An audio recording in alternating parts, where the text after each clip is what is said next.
There is a specific kind of wonder in things that are impossibly small.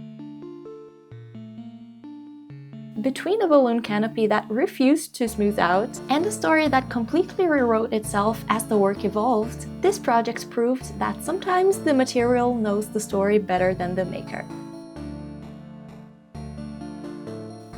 The balloons I found were a little on the small side, but I had a hunch they would work. The plan involved adding several layers of paper and glue. Technically, you're supposed to use newspaper for this, but honestly, who has newspaper lying around these days? Despite using a substitute, it turned out quite sturdy, and I had my husband take the balloon very far away from me to pop it. Once it was ready, I divided the balloon into 8 sections to alternate between antique pink and white. It was right here that I had to face reality. I wanted this canopy to be perfectly smooth, a flawless, sleek vessel for my traveler. But the material had other plans. To be honest, I really wasn't happy with how textured it was looking, and I tried everything to fix it. I tried sanding, I tried adding a smoother layer of paper. The texture just refused to go away. But the more I looked at it under the studio light, the less it looked like I had made a mistake. It actually looked exactly like a papier-mâché toy from the 19th century. And suddenly, the whole story changed. I decided to lean entirely into the look. If her balloon was going to look like a handmade paper toy, then her entire world should look like a storybook illustration come to life. To decorate the canopy, I glued white yarn along the seams of each section, securing the ends inside the bottom opening. With that done, I introduced the third color I had planned, a dusty green in the form of course, tiny bows. I also added a loop at the top so the balloon could actually float. Now, if we are truly leaning into that vintage storybook aesthetic, we need a bit of weathering. I worked on this on and off, trying to strike that perfect balance of a loved, aged toy without overdoing it. Lastly, it was time for the basket. I molded the clay around an old glass and let it dry. My tip is to always wrap the glass in cling film so you can pry the clay away more easily later. Although easily is definitely a relative term here. Once it was dry, I tested the proportions of the whole ensemble and I was so satisfied. Here's the basket after a bit of sanding and with a decorative edge added to the rim. And here it is, painted green to match the bows. To bring the pieces together, I glued yarn to the inside of the basket and attached it directly to the inside of the balloon so it could hang from the canopy. With our vessel officially ready for the skies, it's time to move on to the inhabitants of this little story. A paper balloon belongs to a true explorer, someone who visits quiet, forgotten places and meets unusual creatures. And of course, an explorer like this has to be very small. She started out as a simple wire armature wrapped in felt, and you can probably imagine how tricky it was to work at this scale. But it was so satisfying to see her finished.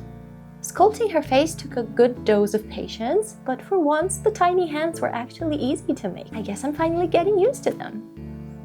Because she's meant for traveling, her dress needed a simple, practical shape.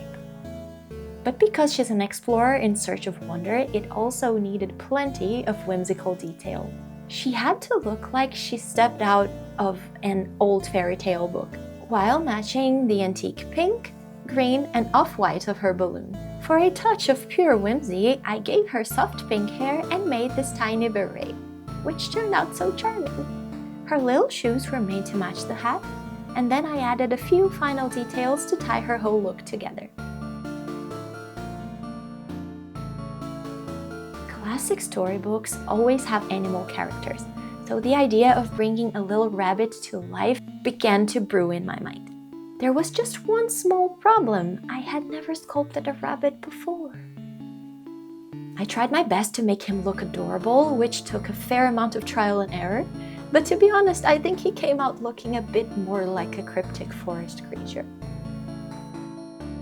But by now, you know what we do here. We adapt as the project evolves. If a cryptic forest creature is what wants to come out of the clay, then my project has officially a cryptic forest creature. I took my time with his ears because I knew they would give him the exact character he needed. I wanted them to look very floaty and windswept, so I let them dry propped up against various studio tools, including the actual package of the clay he's made out of. Talk about meta language. Here's a first look at our unusual forest friend. I mounted his head onto a rough base for the body, then smoothed everything out while adding his arms and legs. And here are both the Explorer and the Traveler already painted. You can see how I followed the exact same color scheme for the both of them so they would look cohesive. As the final touch for this little creature, I made a tiny Explorer's vest out of velvet and added miniature buttons to the front. He may be a strange woodland rabbit, but he's an explorer and he has to look proper. And buttons look very proper. Now, because a story was already forming in my mind, it was time to make a little pie. It will all make sense in the end, I promise. This pastry started out very on theme, being cut out with a Christmas cookie cutter.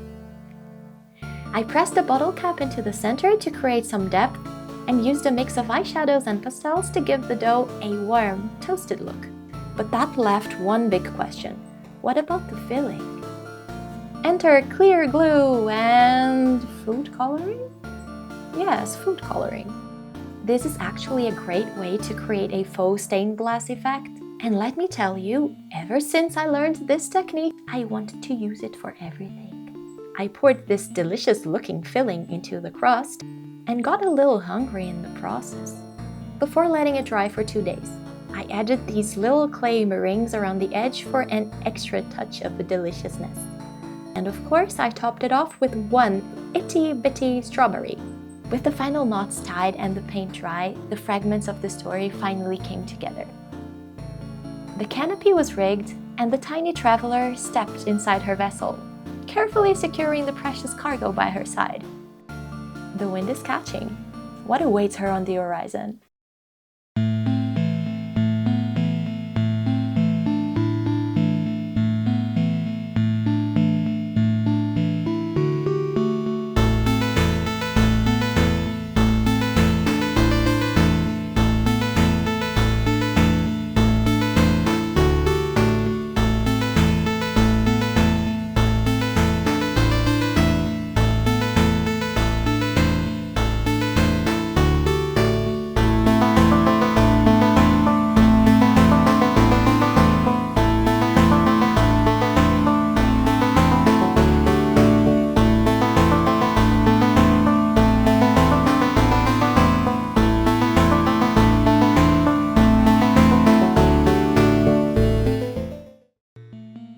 We started with a vessel that refused to be smooth and ended up with a storybook illustration come to life. It's a reminder that there is wonder to be found not only in the destination but also along the way. Thank you for sharing this voyage with me. You are always welcome in this workshop, so subscribe if you would like to stay a while. May your own happy accidents lead to wonder, and until next time.